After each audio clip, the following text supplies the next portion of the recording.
कसले कर्मको अदालत हेर्नुभयो? हेरेर खुब रुनुभयो होला है। म पनि रोएँ।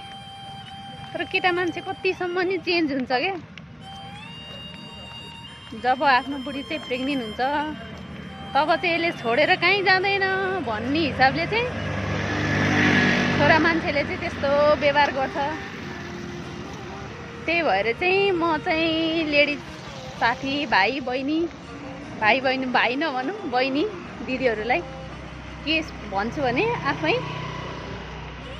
केही न केही चाहिँ गर्नुपर्छ, आफ्नो खुट्टामा उभिनुपर्छ, कसैको भर नपर्नु।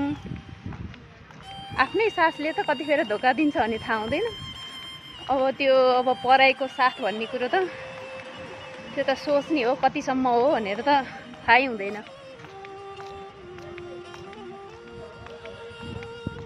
त्यही हो, सबैले एकचोटि नहेर्नेहरूले नि हेर्नु होला कर्मको अदालत। दिपा दिदीको यो चाहिँ कति 7औं एपिसोड मैले चाहिँ सबै हेरेको छु। तर एकदम राम्रो छ।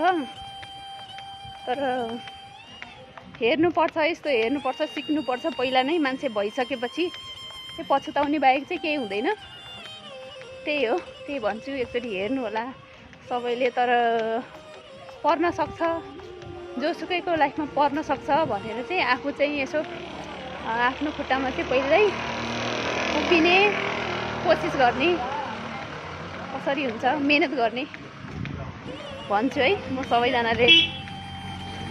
म चाहिँ जहिले पनि केटी मान्छेले चाहिँ काम गर्नुपर्छ, आफ्नो खुट्टामा उभिनुपर्छ भन्ने चाहिँ चाहन्छु।